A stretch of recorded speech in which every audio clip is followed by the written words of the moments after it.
Hello everyone, welcome back to my channel. Today is class 12 of Fundamental of Nursing Important series. So basically आज हम hypokalemia और hyperkalaemia के बारे में बात करेंगे. Like their ECG changes, symptoms, causes, everything. And this topic is something very important. Like in all the nursing competitive exam, especially NORCET, 1 to 2 MCQ is confirmed like from ECG changes से या फिर symptoms से या फिर causes से पूछ लेते हैं. ठीक है. सो बेसिकली अगर हम पोटेशियम की बात करें तो देखो, पोटेशियम जो है ऑलरेडी मैंने आपको जब मैंने जो फर्स्ट क्लास थी fluid and electrolyte balance imbalance, उसमें मैंने आपको बताया था कि जो पोटेशियम है वो मेजरली इंट्रा सेल्यूलर कटायन है. क्या है? Intra cellular cation. बेसिकली जो हमारा फ्लूइड एंड इलेक्ट्रोलाइट्स है ना वो इंट्रा सेल्यूलर कंपार्टमेंट में होता है एंड कुछ हमारा एक्स्ट्रा सेल्यूलर कंपार्टमेंट में होता है. ठीक है. इंट्रा सेल्यूलर मतलब सेल्स के अंदर, एक्स्ट्रा सेल्यूलर मतलब सेल के बाहर, मतलब कि वेसल्स के अंदर हो गया, एंड सेल के बीच में जो स्पेस होता है उसमें हो गया. ठीक है. तो सेल के अंदर जो इंट्रा सेल्यूलर मेजरली कटायन जो है डेट इज़ पोटेशियम. मतलब जो पोटेशियम है ना वो ज़्यादातर सेल्स के अंदर रहता है, सेल्स के अंदर बहुत कम अमाउंट में होता है. ठीक है. सो लाइक 98% जो पोटेशियम है वो कहाँ रहता है? सेल्स के अंदर रहता है. एंड जो कुछ 2 to 3% जो पोटेशियम है वो कहाँ रहता है? सेल्स के बाहर रहता है, मतलब कि वेसल्स के अंदर रहता है, इंट्रावेस्कुलर रहता है. ठीक है. सो जो नॉर्मल हमारा पोटेशियम होना चाहिए इन इंट्रावेस्कुलर मतलब कि extra cellular, that is 3.5 to 5 milli equivalent per litre. That is normal. अगर इससे थोड़ा भी कम होता है या ज़्यादा होता है, बहुत ज़्यादा ये अफेक्ट करता है, क्योंकि मेनली ये हार्ट पे अफेक्ट करता है. ठीक है. मतलब अगर पोटेशियम कम हुआ या ज़्यादा हुआ, सबसे पहले ये हार्ट को अफेक्ट करेगा. ठीक है. क्योंकि नॉर्मल जो नर्व ट्रांसमिशन में ये इंपॉर्टेंट है, हार्ट के कॉन्ट्रैक्शन में इंपॉर्टेंट है. ठीक है. So this potassium is very important. So mainly heart पे अफेक्ट करता है. सो इसका जो नॉर्मल लेवल है that is 3.5 to 5 milli equivalent per litre होना चाहिए. ठीक है. सो जो ये पोटेशियम का जो रेगुलेशन है ना कि 3.5 to 5 रहना चाहिए, वो कौन मेंटेन करता है? वो मेंटेन करता है एल्डोस्टेरोन नाम का कोई हार्मोन है. ठीक है. आपने रास मैकेनिज्म पढ़ा होगा, है ना, रास मैकेनिज्म पढ़ा होगा. That is renin angiotensin. Aldosterone जो सिक्रीशन होता है ना पोटेशियम से, जो कि डीसीटी पे एक्ट करता है एंड पोटेशियम का एक्सक्रीशन करता है ना. तो अगर पोटेशियम बहुत ज़्यादा हमारा इंट्रावेस्कुलरली अगर पोटेशियम ज़्यादा हो जाता है तो ये रास मैकेनिज्म एक्टिवेट होता है, एल्डोस्टेरोन जो है वो हार्मोन रिलीज होता है और वो क्या करता है? पोटेशियम का एक्सक्रीशन करता है. ठीक है. सो नॉर्मल पोटेशियम कितना होना चाहिए? 3.5 to 5 milli equivalent per litre. First question यहाँ से आता है. Then coming to hypokalaemia. So hypokalaemia क्या होता है? हाइपो मतलब कि नॉर्मल से कम, कैल मतलब कि पोटेशियम, ईमिया मतलब कि इन द ब्लड, मतलब intravascularly in the blood in the serum, मतलब कि अगर सीरम में अगर पोटेशियम लेस देन 3.5 मिली इक्विवेलेंट पर लीटर होगा, that is known as hypokalaemia. ठीक है. सो बेसिकली हाइपोकैलेमिया क्यों होता है? What are the reason, what are the causes? कारण क्या है हाइपोकैलेमिया का? सो देखो, पोटेशियम मतलब कि पोटेशियम लॉस हो रहा है ना, लॉस होगा या हम ले नहीं पाएंगे, यही कुछ रीज़न होगा. ठीक है. सो लॉस अगर बात करें तो लॉस कहाँ कहाँ से हो सकता है? या तो यूरिन के थ्रू लॉस होगा, या फिर हमारा जो गैस्ट्रो इंटेस्टाइनल ट्रैक्ट है वहाँ के उसके थ्रू हो सकता है ना, लाइक फीसेस के थ्रू, स्टूल के थ्रू, या फिर स्किन के थ्रू हो सकता है ना, जो हमारा स्वेटिंग होता है वहाँ से स्किन के थ्रू हो सकता है. या फिर क्या होगा कि जो पोटेशियम है वो एक्स्ट्रा सेल्यूलर से इंट्रा सेल्यूलर शिफ्ट हो जाए, मतलब कि जो बाहर था एक्स्ट्रा सेल्यूलर कंपार्टमेंट में था वहाँ से वो अंदर चला जाए, अंदर, क्योंकि मेजरली अंदर ही रहते हैं ना, तो अंदर चला जाए, इंट्रा सेल्यूलर शिफ्टिंग हो जाए, उसकी वजह से हो सकता है, या फिर कोई डिजीज़ की वजह से हो सकता है. ठीक है. तो अगर हम यूरिन की बात करें तो अगर डायूरेटिक्स, अगर आप कोई डायूरेटिक्स ले रहे हैं जैसे कि लूप डायूरेटिक्स है ना, लूप डायूरेटिक्स मतलब कि जैसे कि फ्यूरोसिमाइड हो गया, लेसिक्स वो लेंगे तो क्या करता है? पोटेशियम का एक्सक्रीशन करता है, तो डायूरेटिक्स हो गया. दूसरा हमारा कॉर्टिकोस्टेरॉइड्स, अगर कोई स्टेरॉइड्स ले रहा है लाइक वाइसोलोन ले रहा है ना, सो उसकी वजह हाइड्रोकोर्टिसोन ले रहा है, तो वो क्या करता है? वो ये जो हार्मोन, ये जो कॉर्टिकोस्टेरॉइड्स है ना, it is act like a mineralocorticoids, मतलब एल्डोस्टेरोन जो रिलीज होता है, तो वहाँ पे भी क्या होता है? पोटेशियम का एक्सक्रीशन स्टार्ट हो जाता है. सो यूरिन का ये हो गया. जीआईटी की बात करें तो अगर किसी को बहुत ज़्यादा सीवियर वॉमिटिंग हो रहा है, डायरिया हो रहा है ना, प्रोलॉन्ग एनजी सक्शनिंग है, पेशेंट को लाइक मतलब पेशेंट को अच्छे से डाइजेशन नहीं हो रहा है, या फिर कुछ सिक्रीशन कंटिन्यूस आ रहा है, तो उसको प्रोलॉन्ग राइस ट्यूब सक्शनिंग पे लगा देते हैं ना, प्रोलॉन्ग राइस ट्यूब सक्शनिंग हो रहा है, या फिर प्रोलॉन्ग नेचोगैस्ट्रिक ट्यूब सक्शनिंग कर रहे हैं ना, वॉमिटिंग हो रहा है, डायरिया हो रहा है, तो क्या हो रहा है, इलेक्ट्रोलाइट, फ्लूइड एंड इलेक्ट्रोलाइट का लॉस तो हो रहा है ना। तो फ्लूइड एंड इलेक्ट्रोलाइट का लॉस हो रहा है तो ऑफकोर्स सोडियम भी कम होगा, पोटेशियम भी कम होगा, कैल्शियम भी कम होगा, सब कुछ कम होगा, ठीक है। अगर हम स्किन की बात करें तो सीवियर डायफोरेसिस, मतलब बहुत ज़्यादा पसीने वगैरह आ रहे हैं, वुंड ड्रेनेज, कोई वुंड है, हम स्किन में कोई वुंड है, बड़ा सा कोई वुंड है, वहाँ से ड्रेनेज हो रहा है, वहाँ से 1 to 2 लीटर डेली का ड्रेनेज हो रहा है, तो वहाँ से भी हमारा इलेक्ट्रोलाइट्स का लॉस हो रहा है, तो उसकी वजह से भी हाइपोकैलेमिया हो सकता है। उसके अलावा अगर extra cellular to intra cellular shifting हो गई, जैसे कि हाइपर इंसुलिनिज्म, हाइपर अगर इंसुलिन बहुत ज़्यादा होगा तो क्या होता है, जो पोटेशियम है ना वो एक्स्ट्रा सेल्यूलर से इंट्रा सेल्यूलर शिफ्ट हो जाते हैं, या फिर कंटिन्यूस इंसुलिन इन्फ्यूज़न पे अगर पेशेंट होता है उसकी वजह से भी, या फिर एल्कलोसिस कंडीशन में भी अगर पेशेंट जो है वो एल्कलोसिस में चला जाता है तो वहाँ पे भी एक्स्ट्रा सेल्यूलर से इंट्रा सेल्यूलर जो है पोटेशियम शिफ्ट हो जाता है, ठीक है। अगर हम डिजीज़ की बात करें तो कुशिंग सिंड्रोम में, कुशिंग सिंड्रोम में मतलब कि कॉर्टिसोल, मिनरलोकॉर्टिकॉइड्स जो हार्मोन्स है वो ज़्यादा होते हैं, तो उसमें भी पोटेशियम का एक्सक्रीशन हो जाता है, ठीक है। सो डिजीज़ में हमारा कुशिंग सिंड्रोम हो गया। तो आई बात में, तो ये सारे हमारे कॉजेज़ हैं हाइपोकैलेमिया के।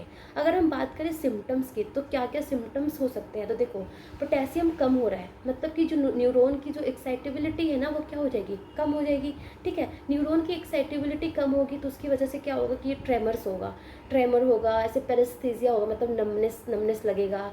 जो डीप टेंडन रिफ्लेक्सेस है ना वो हाइपर एक्टिव हो जाएंगे, ठीक है, हाइपो एक्टिव हो जाएंगे, क्योंकि न्यूरॉन की जो एक्साइटेबिलिटी वो कम हो गई है, so hypoactive deep tendon reflexes हो जाएगा, ठीक है। एंड जो मसल्स है ना, सबसे पहले ये मसल्स को अफेक्ट करता है। मसल्स एकदम जो स्केलेटल मसल्स होते हैं ना वो वीक हो जाते हैं।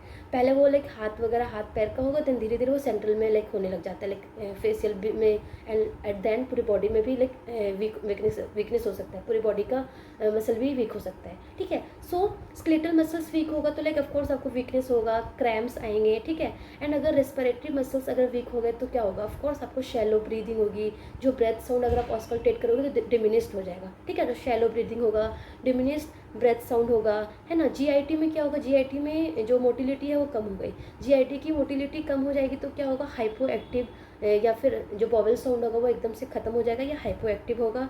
एंड उसकी वजह से लाइक नोजिया, वॉमिटिंग, कॉन्स्टिपेशन होगा, डाइजेशन नहीं होगा, ठीक है।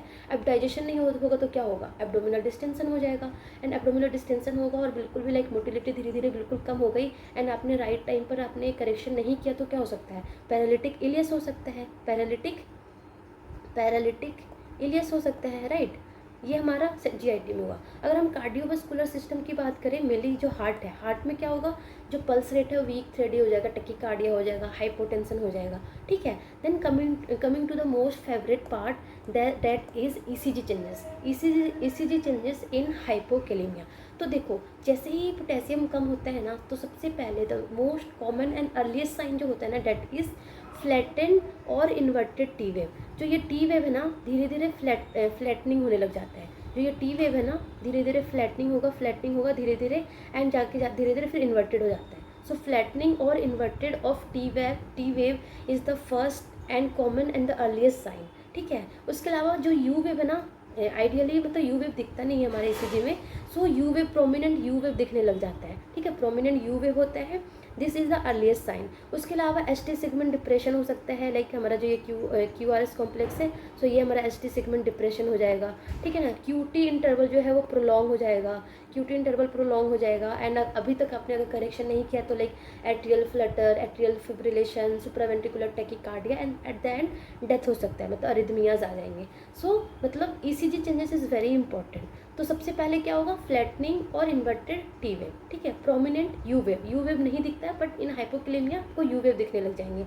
एसटी सेगमेंट डिप्रेशन होगा, क्यूटी इंटरवल प्रोलॉन्गेशन होगा, उसके अलावा like atrial Flutter, atrial fibrillation, supraventricular tachycardia and death, ठीक है। तो ये हमारे ईसीजी चेंजेस होते हैं। अब हाइपोकैलेमिया है, मतलब कि इतना खतरनाक बीमारी है, इतना खतरनाक कंडीशन है कि एक पोटेशियम की कमी होने की वजह से ये सारी लाइक इतने सारे सिम्टम्स एंड ये सारे ईसीजी में चेंजेस देखने को मिलता है। तो इसको करेक्शन करना is something very very must, ठीक है, मैनेजमेंट करना। अब हम मैनेजमेंट कैसे कर सकते हैं, आइदर हम ओरल के थ्रू दे सकते हैं या फिर हम आईवी के थ्रू दे सकते हैं, है ना, ये कर सकते हैं। तो ओरल जो है ना, अगर आप खुद ही सोचो, ओरल दोगे, ओरल सेफर तो है, बट उसका जो एक्शन है वो बहुत स्लोली है, तो हम ये मेंटेनेंस के लिए दे सकते हैं। अगर किसी पेशेंट का 2.5 2 ऐसे पोटेशियम आ गया है, तो उस टाइम आप ये सोचोगे कि चलो इसको ओरल दे के छोड़ देते हैं। नो, इस टाइम आप ओरल दे के नहीं छोड़ सकते हो, यहाँ पे आपको आईवी देने की ज़रूरत है। ठीक है, ओरल आप जस्ट मेंटेनेंस के लिए दे सकते हो। जैसे कि कोई पेशेंट है, प्रोलॉन्ग एनजी सक्शनिंग है एंड आपको पता है कि इसका पोटेशियम कम हो जाएगा, तो आप अपने मेंटेनेंस के लिए उसको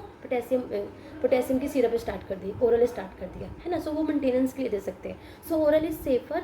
तो हम आइदर फूड बोलेंगे उनको कि आप पोटेशियम रिच डाइट लो, जैसे कि बनाना हो गया है ना, बनाना हो गया, ग्रेप्स हो गया, और जो हमारा लाइक कोकोनट वाटर हो गया, वो सब पियो, है ना, उसमें पोटेशियम बहुत ज़्यादा होता है। उसके अलावा हम सिरप पोर्टक्लोर भी देते हैं पेशेंट को। सिरप पोर्टक्लोर मतलब कि KCl होता है, उसमें पोटेशियम क्लोराइड होता है, उसको सिरप पोर्टक्लोर बोलते हैं। सो पोर्टक्लोर है ना, जो ओरल पोटेशियम जो हम देते हैं, जो सिरप होता है, दैट इज़ वेरी अनप्लीजेंट, बहुत अनप्लीजेंट होता है। तो हम पेशेंट को क्या बोलेंगे कि आप इसको जूस के साथ ले लो, कोई भी ऑरेंज जूस के साथ, ग्रेप्स जूस के साथ ले लो, थोड़ा सही लगेगा। प्लस और क्या है ना कि ये जो सिरप है ना बहुत अनप्लीजेंट होता है एंड लाइक इसको एम्प्टी स्टमक में तो बिल्कुल लेने नहीं बोलना है, क्योंकि एम्प्टी स्टमक में लेने की वजह से क्या होगा कि नोजिया एंड वॉमिटिंग हो सकता है। ठीक है, सो ये आपको थोड़ा ध्यान रखना है कि इसको किसी जूस के साथ बोलना है पेशेंट को, प्लस नोजिया वॉमिटिंग हो सकता है, तो खाली पेट बिल्कुल नहीं देने का। ठीक है, उसके अलावा अगर पेशेंट को नोजिया वॉमिटिंग हो गया, एब्डोमिनल पेन हो, एब्डोमिनल डिस्टेंशन हो या फिर डायरिया हो, तो सप्लीमेंट को हमें डिसकंटिन्यू करना है, लाइक जो भी डॉक्टर है उनको इन्फॉर्म करना है। ठीक है, तो ये तो हमारा ओरल हो गया। सेकंड क्या होता है, आईवी, या फिर हम आईवी के थ्रू दे सकते हैं। तो आईवी के थ्रू में आपको एक चीज़ तो माइंड में ऐसे फिक्स कर लेना है कि कभी भी पोटेशियम को आईवी पुश, ऐसे लाइक 5 ml पोटेशियम लिया और पुश कर दिया, नो, नेवर डू। या फिर IM के थ्रू या सबक्यूटेनियस के थ्रू कभी नहीं देना है, नो नो नो। क्यों, पेशेंट को एकदम से डेथ भी हो सकती है। तो पोटेशियम को कभी भी आईवी पुश, IM या फिर सबक्यूटेनियस नहीं देना है। तो देना कैसे है, यस, तो देना है आइदर इन्फ्यूज़न के थ्रू या फिर जो भी पोटेशियम दे रहे हो उसको डाइल्यूट करके, उसको नॉर्मल सलाइन में डाइल्यूट करके देना है। ठीक है, सो अगर हम इन्फ्यूज़न से देते हैं, इन्फ्यूज़न पंप से देते हैं, तो कैसे देना है, 5 to 10 milli equivalent per hour, मतलब 1 घंटे में 5 to 10 milli equivalent per hour देना है। उससे 20 से ज़्यादा तो बिल्कुल भी एक्सीड नहीं करना है, लेकिन 15-16 तो आप तब भी दे सकते हो कि 16 मिली इक्विवेलेंट पर आवर 1 घंटे में दे दिया, बट 20 मिली इक्विवेलेंट से ज़्यादा बिल्कुल भी 1 घंटे में नहीं देना है। Never exceed from more than 20 milli equivalent per litre per hour. ठीक है, कीप इन माइंड दिस। ठीक है, तो ये तो हमें इन्फ्यूजन के थ्रू दे दिया। बट अगर डाइल्यूशन के थ्रू देना है तो कैसे देना है, आपको 1 मिली इक्विवेलेंट जो है ना, 1 मिली इक्विवेलेंट जो पोटेशियम है उसको एटलीस्ट 10 ml में डिज़ोल्व करना है। ठीक है, मतलब 1 मिली इक्विवेलेंट जो हमारा पोटेशियम है उसको एटलीस्ट 10 ml NS में डिज़ोल्व करना है, इससे कम नहीं होना चाहिए। ठीक है, मतलब कि अगर आपको बोले कि 5 मिली इक्विवेलेंट 5 मिली इक्विवेलेंट बोले लो पोटेशियम ले लो, उसको 10 ml में डिज़ोल्व कर दो, नो, 1 मिली इक्विवेलेंट को 10 ml में एटलीस्ट डिज़ोल्व करना है, not exceed more than this. ठीक है, सो ये हमारा डाइल्यूशन हो गया। प्लस अगर कोई पेशेंट अगर लाइक पोटेशियम थेरेपी भी होता है, मतलब कि उसको IV एज अ इन्फ्यूज़न या फिर डाइल्यूशन के थ्रू उसको पोटेशियम जा रहा होता है, तो हमें कुछ चीज़ों को मॉनिटर करना है।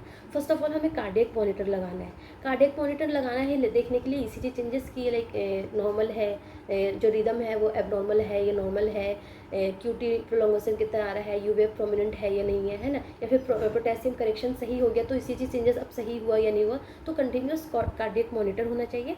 प्लस जब पोटेशियम इन्फ्यूज़न होना तो ये मेनली सेंट्रल वेन के थ्रू दो तो ज़्यादा ही बेस्ट है, बट अगर आप पेरिफेरल वेन के थ्रू दे रहे हैं तो हमें फ्लेबाइटिस के लिए और इन्फिल्ट्रेशन के लिए हमें मॉनिटर करना है, क्योंकि जो पोटेशियम है ना it is very very irritating, बहुत ज़्यादा इरिटेटिंग होता है पेशेंट को। माय गॉड, इतना ज़्यादा पेन होता है ना, बहुत पेन होता है अगर आप लाइक पेरिफेरल वेन से देते हैं तो हमें लाइक मॉनिटर करना है कि फ्लेबाइटिस तो नहीं हो गया, इन्फिल्ट्रेशन तो नहीं हो गया, अगर हो गया तो कैनुला वगैरह चेंज करना है। ठीक है, so you have to assess for phlebitis and infiltration and also pain. ठीक है, सो जो पोटेशियम है ना इट इज़ अगर हम उसको देते हैं तो आपको ये तो मॉनिटर करना है, कार्डियक मॉनिटर होना चाहिए, प्लस आपको फ्लेबाइटिस इन्फिल्ट्रेशन पेन के लिए मॉनिटर करना है, प्लस आपको रीनल फंक्शन, क्योंकि जो पोटेशियम है ना वो हमारे किडनी से लाइक एक्सक्रीट होता है। तो अगर किसी पेशेंट को CKD है, AKI है, तो हमें पेशेंट का रीनल फंक्शन मॉनिटर करना है बिफोर एंड ड्यूरिंग एडमिनिस्ट्रेशन, तो हमें इनटेक एंड आउटपुट मॉनिटर करते रहना है पेशेंट का। ठीक है, सो ये आपको कुछ बातें आपको ध्यान रखना है जब आपका पेशेंट पोटेशियम थेरेपी पे हो, आइदर इन्फ्यूज़न और एज अ डाइल्यूशन, मतलब IV के थ्रू जा रहा हो तो। ठीक है, सो ये हमारा हाइपोकैलेमिया के बारे में आ गया। अब हम हाइपरकैलेमिया के बारे में बात करते हैं। सो हाइपरकैलेमिया मतलब क्या होता है, हाइपर मतलब क्या होता है, लाइक नॉर्मल से ज़्यादा, हाइपर मतलब नॉर्मल से ज़्यादा। पोटेशियम ईमिया इन द ब्लड जो पोटेशियम है वो नॉर्मल से ज़्यादा है, मतलब नॉर्मल से ज़्यादा मतलब कि 3.5 to 5 milli equivalent per litre तो क्या है, नॉर्मल है। तो मतलब more than 5 milli equivalent per litre अगर होगा इट मीन्स पोटेशियम क्या है, ज़्यादा है। ठीक है, तो एक और वर्ड होते हैं स्यूडो हाइपरकेलेमिया। सो स्यूडो हाइपरकेलेमिया क्या होता है, स्यूडो मतलब क्या होता है, फॉल्स, सबको पता है। स्यूडो मतलब फॉल्स, हाइपर मतलब हाइपरकेलेमिया मतलब कि लाइक पोटेशियम ज़्यादा इन द ब्लड, मतलब स्यूडो फॉल्स पोटेशियम मतलब क्या होता है इसका कि पोटेशियम आप आपने सैंपल लिया, सैंपल में आपको पोटेशियम लाइक ज़्यादा दिखेगा 7, 6 वट एवर। ठीक है, बट पेशेंट को कोई भी क्लिनिकल सिम्टम्स नहीं होगा, पेशेंट को कुछ भी लाइक वीकनेस नहीं होगा, कोई भी सांस लेने में दिक्कत नहीं होगी, ईसीजी में कोई चेंजेस देखने को नहीं मिलेगा। So that is known as pseudo hyperkalaemia. मतलब लैब में जो आपने सैंपल भेजा है, सैंपल में तो पोटेशियम ज़्यादा है बट पेशेंट को कोई क्लिनिकल सिम्टम्स नहीं है। तो इन डैट केस मतलब ये क्यों हो सकता है, लाइक आपने जो सैंपल है वो थोड़ा टाइम तक रख दिया तो सेल लाइसिस हो गया, उसकी वजह से हो सकता है। या फिर क्यों हो सकता है कि जो पोटेशियम जो आपने पोटेशियम के लिए जो सैंपल लिया था तो मे बी जो एबीजी के साथ भी सैंपल ले लेते हैं तो उसमें आपने हिपैरिन ज़्यादा ले लिया, तो हिपैरिन ज़्यादा लेने से भी पोटेशियम ज़्यादा आता है, वो रॉन्ग आता है, गलत आता है। सो ये सारे रीज़न हो सकते हैं। तो इन डैट केस हमें फिर से सैंपल लेने की ज़रूरत होती है। तो ठीक है, ये एक वर्ड आपको याद रखना है।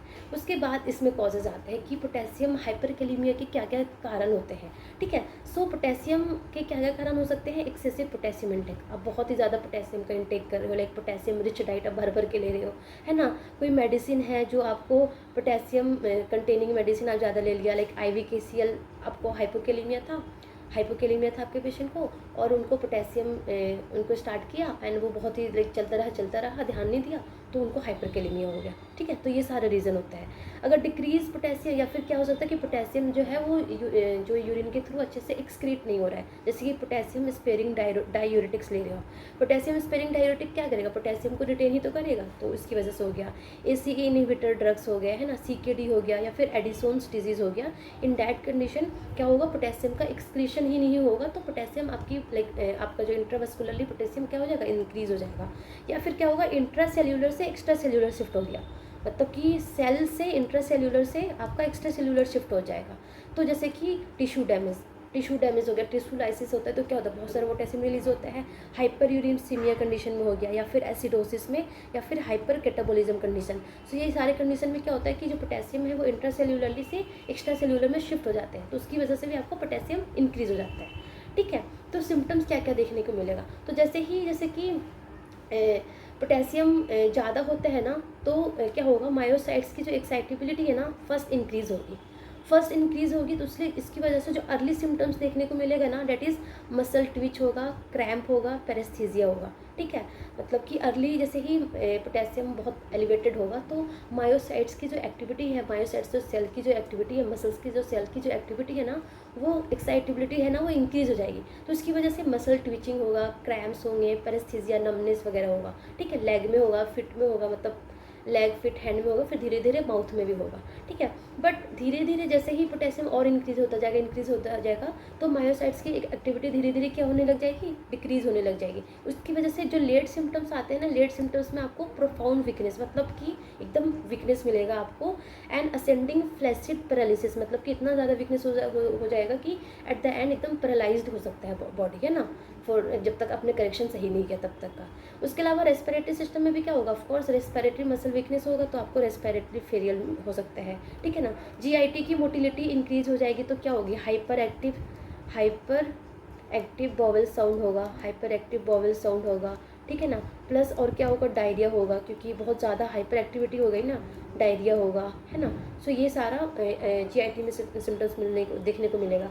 कार्डियोवास्कुलर सिस्टम की बात करें तो वही hypotension and like weak and irregular heart rate, जो रिदम है वो इरेगुलर होगा। ठीक है, then ECG changes, most important ECG changes. So ECG changes कैसा होगा कि जो स्टार्टिंग में पोटेशियम लाइक 5.5 to 6.5 के बीच में अगर रहेगा ना, मतलब कि माइल्ड हाइपरकेलेमिया होगा, that is 5.5 to 6 milli equivalent per litre, तो उसमें क्या होगा कि जो आपका ये हमारा PQRST यही होता है ना, ये टी वेव है। सो जो tall narrow symmetrical T wave होगा, this is very important. Asymmetrical और सिमेट्रिकल में आपको एकदम ध्यान रखना है, क्योंकि कुछ डिजीज़ कंडीशन में ना जो टी वेव है वो एसिमेट्रिकल टॉल हो जाती है। सो बट हाइपरकेलेमिया में जो टी वेव होगा ना सिमेट्रिकल होगा एंड टॉल नैरो होगा। काइंड ऑफ टेंट, जो टेंट होता है ना टेंट की तरह होगा, टॉल टी वेव, है ना, tall narrow symmetrical T wave tent shape में होगा। This is very important in mild hyperkalaemia. पर धीरे धीरे अगर मॉडरेट लेवल पे आ जाएगा, लाइक 6.5 to 7.5 में आ जाएगा, तो जो पी वेव है ना डेट इज़ फ्लैटनिंग हो जाएगा। पी वेव आपको समझ में ही नहीं आएगा, पी वेव फ्लैटनिंग हो जाएगा। एंड जो पी आर इंटरवल है ना डेट इज़ ऑल्सो प्रोलॉन्ग हो जाएगा, पी आर इंटरवल प्रोलॉन्ग हो जाएगा। एंड जो क्यू आर एस कॉम्प्लेक्स है वो वाइडेंड हो जाएगा, ठीक है। पी आर इंटरवल प्रोलॉन्ग होगा and Q R S complex of course जो प्रोलॉन्ग हो जाएगा। And in severe cases like more than 7.5 P wave तो कम्प्लीटली अब्सेंट हो जाएगा, क्योंकि मॉडरेट में क्या होता है सम फ्लैटनिंग हुआ था। Then in the severe cases P wave completely absent हो जाएगा एंड जो क्यू आर एस जो है वो और धीरे धीरे और वाइडनिंग होना स्टार्ट हो जाएगा। वहाँ पे कुछ हुआ था, यहाँ पे और ज़्यादा हो जाएगा।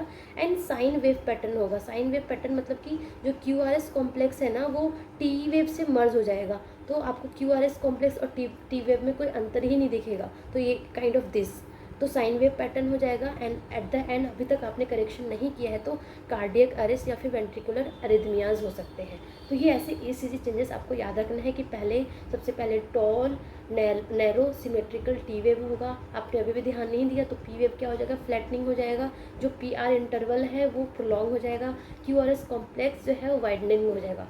अगर अभी भी ध्यान नहीं दिया तो जो पी वेव है वो कम्प्लीटली ख़त्म हो जाएगा और जो क्यू आर एस कॉम्प्लेक्स है वो फर्दर और वाइड हो जाएगा, ठीक है। And then sine wave pattern होगा and at the last cardiac arrest हो सकता है, ठीक है। Then coming to the management कि भाई मैनेजमेंट कैसे करना है, कैसे अगर किसी का पोटेशियम ज़्यादा हो गया तो हमें क्या करना है, हमें देना है उनको इंजेक्शन कैल्शियम ग्लूकोनेट।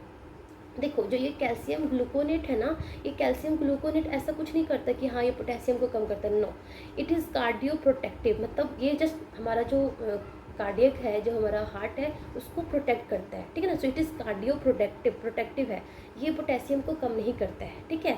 सो ये हम कैसे देते हैं, दिस इज़ वेरी इंपॉर्टेंट। सो आप 10 बस याद कर लो, याद हो जाएगा। सो इंजेक्शन कैल्शियम ग्लूकोनेट जो है वो 10% 10 ml ओवर 10 मिनट्स में देते हैं। हो गया यार, इंजेक्शन कैल्शियम ग्लूकोनेट जो है वो 10% इन 10 ml ओवर 10 मिनट्स में देते हैं, ठीक है, ये याद होना चाहिए आपको। उसके अलावा ये तो हमारा हो गया कि हम कार्डियक, हम अपने हार्ट को प्रोटेक्ट करें, क्योंकि जो हमारा हाइपरकेलेमिया जो है वो हार्ट, सबसे पहले पोटेशियम चेंजेस जो है वो हार्ट को ही अफेक्ट करता है, तो हार्ट को हमने प्रोटेक्ट कर दिया। उसके बाद अब हमारा मोटिव क्या है कि पोटेशियम को भी तो कम करना है भाई, ऐसे तो छोड़ नहीं सकते। तो पोटेशियम को कम करने के लिए हम क्या देते हैं, हम देते हैं हाइपरटोनिक ग्लूकोज को हम रेगुलर इंसुलिन के साथ मिक्स कर देते हैं, ठीक है। रेगुलर इंसुलिन के साथ मिक्स कर देंगे तो क्या होगा, यहाँ पे शिफ्ट, ये क्या करेंगे, इनको hypertonic glucose plus regular insulin देने से क्या होगा कि जो ग्लूकोज है ना, जो पोटेशियम है ना, वो एक्स्ट्रा सेल्यूलर से इंट्रा सेल्यूलर शिफ्ट हो जाएगा, ठीक है। मतलब बाहर जो पोटेशियम था वहाँ से वो इंट्रा सेल्यूलर अपनी जगह पे आ जाएगा, जहाँ पे उसके सारे दोस्त थे ना, 98% लोग सारे उसके दोस्त थे, वहीं पे आ जाएगा, ठीक है। तो वो हम देंगे। तो हाइपरटोनिक ग्लूकोज मतलब कि D50 मतलब 50% डेक्सट्रोज में हम 10 यूनिट्स रेगुलर इंसुलिन ऐड करते हैं एंड वो हम एज इन्फ्यूज़न पेशेंट को देते हैं, ठीक है। उसके अलावा अगर पेशेंट को बहुत ही ज़्यादा एलिवेटेड लाइक 9, 10, 11 ऐसा कुछ है तो हम हीमोडायलिसिस भी करने के लिए करवाते हैं, वो लाइक पोटेशियम को करेक्शन के लिए। तो इंजेक्शन कैल्शियम ग्लूकोनेट देते हैं, hypertonic glucose plus regular insulin और हीमोडायलिसिस, ठीक है। उसके अलावा वन मोर इम्पॉर्टेंट थिंग कि सोडियम पॉलीस्टायरिन सल्फोनेट, ठीक है ना, ये ओरल या फिर रेक्टल रूट के थ्रू देते हैं। किस पेशेंट में देते हैं, जो कि रीनल इम्पेयरमेंट पेशेंट होते हैं ना, उनमें हम सोडियम पॉलीस्टायरिन सल्फोनेट भी देते हैं, क्योंकि ये क्या करते हैं, ये जो ना सोडियम पॉलीस्टायरिन सल्फोनेट है ना, वो GIT सिस्टम से सोडियम का एब्जॉर्प्शन करता है एंड पोटेशियम का एक्सक्रीशन करता है। तो जो रीनल इम्पेयरमेंट पेशेंट होते हैं ना, उसमें हम सोडियम पॉलीस्टायरिन सल्फोनेट देते हैं, ठीक है। तो ये आपको ध्यान रखना है। सो ये हमारा मैनेजमेंट हुआ, ठीक है। MCQ करते हैं उससे पहले मैं एक और चीज़ बता दूं, ब्लड ट्रांसफ्यूज़न। तो जिस पेशेंट का हाइपरकेलेमिया है ना, एंड लेट सपोज उसका क्या बोलते हैं हीमोग्लोबिन भी कम है, तो उसको लेट सपोज उसको इंडिकेशन है ब्लड ट्रांसफ्यूज़न का, तो ऐसे पेशेंट में ना हम फ्रेशली प्रिपेयर्ड ब्लड ट्रांसफ्यूज़ करते हैं। क्योंकि अगर ब्लड ट्रांसफ्यूज़न आप कर रहे हो, अलग अलग जो ब्लड है वो थोड़ा टाइम है, लाइक बहुत थोड़ा ओल्ड है ब्लड, तो उसमें क्या होता है कि पोटेशियम इंक्रीज़ हो जाता है, सेल लाइसिस वगैरह होता है ना, तो पोटेशियम इंक्रीज़ हो जाता है। तो ऐसे पेशेंट में हम फ्रेशली ब्लड जो है वो हम ट्रांसफ्यूज करते हैं, इसका भी ध्यान रखना है आपको, ठीक है। Then coming to the questions, that is normal serum potassium level is 2.5 to 3.5, 3.5 to 5, 5.5 to 6.5, 6.5 to 7.5, तो आंसर क्या होगा? बी होगा। वेरी सिंपल क्वेश्चंस, ये तो बहुत सिंपल टाइप का क्वेश्चन आ रखा था। Principal electrolyte of intracellular fluid compartment is calcium, potassium, sodium, magnesium. तो सोडियम क्या था? एक्स्ट्रा सेल्यूलर कंपार्टमेंट था। मैग्नीशियम कैल्शियम तो होते नहीं है, पोटेशियम। सो पोटेशियम क्या था? इंट्रासेल्यूलर, मैंने बताया ना, इंट्रासेल्यूलर जो सबसे ज़्यादा इंट्रासेल्यूलर कटायन कौन सा है? That is potassium. तो आंसर क्या होगा? सी। A patient with a cardiac history is taking the diuretics furosemide and is seen in the emergency for muscle weakness, ठीक है, मसल वीकनेस हुआ है, दिख रहा है आपको? मसल वीकनेस हुआ है। Which laboratory value do you assess first? Serum albumin, serum sodium, haematocrit, serum potassium. तो देखो यहाँ पे ना बड़ी ही अच्छी बात है, देखो लेसिक्स ले रहा था तो देखो सोडियम भी कम होगा और पोटेशियम भी कम होगा, बट उन्होंने एक और हिंट दिया है। क्या हिंट दिया है? कि उसको मसल वीकनेस हो रहा है। तो मसल वीकनेस मैंने किस में बताया कि लाइक अगर पोटेशियम कम होता है तो क्या होता है? मसल वीकनेस होता है। मसल लाइक इतना ज़्यादा वीकनेस होता है ना कि कभी कभी पेशेंट अपना हाथ भी ऊपर नहीं उठा पाते हैं, इतना ज़्यादा वीकनेस हो जाता है। तो आंसर क्या होगा? डी होगा। क्यों होगा डी? आई बस समझ में, बी आंसर क्यों नहीं हुआ? आई ना समझ में कि डी क्यों हुआ? क्योंकि उन्होंने मसल वीकनेस बोल दिया इसलिए, ठीक है। Then which of the following ECT, it is ECG not ECT, ECG finding indicates the presence of hypokalemia, मतलब ECG changes in hypokalemia, तो कौन सी फाइंडिंग होगी? Tall, peak, T wave, ST segment depression, widening of QRS complex, prolong PR interval. तो आप बताओ कौन सा होगा? हमने अभी पढ़ा ना ECG चेंजेस इन हाइपोकेलेमिया, तो आप खुद बताओगे इसका आंसर।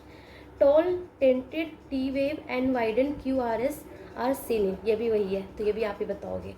जैसे मैंने ये बहुत ही अच्छे से आपको एक्सप्लेन किया है, तो आपको ये अच्छे से आपको समझ में आना चाहिए, ठीक है। ECG चेंजेस ये आपको एकदम ऐसे लाइक टिप ऑफ टंग पे होना चाहिए। अगर आप इसको बार बार भूल जाते हो तो आप किसी लाइक छोटे से चिट पे लिख के अपने सामने रख लो, या फिर जो मैंने एक नोटबुक बोला है ना आपको करेक्शन नोटबुक बनाने को, तो उसमें ये लिख लो, क्योंकि ये डेली आपको रिवाइज करना है, क्योंकि ये बहुत ही ज़्यादा इंपॉर्टेंट है। ये आता है एग्जाम में ना, हम बहुत कन्फ्यूज हो जाते थे कि ये वाला आंसर है कि ये वाला आंसर है, एंड वहाँ पर हम गलती कर देते हैं, इसलिए आपको ये ध्यान रखना है, ठीक है। सो और भी बहुत सारे क्वेश्चन हैं, लाइक पोटेशियम से हाइपोकेलेमिया, हाइपरकेलेमिया से बहुत सारे क्वेश्चन हैं, लाइक उसके मैनेजमेंट पे क्वेश्चन आता है। ये मैंने कुछ 3-4 क्वेश्चन लिखे, बट बहुत से सारे MCQ थे, ठीक है। So that's all about, thank you so much for watching and all the very best for your exam.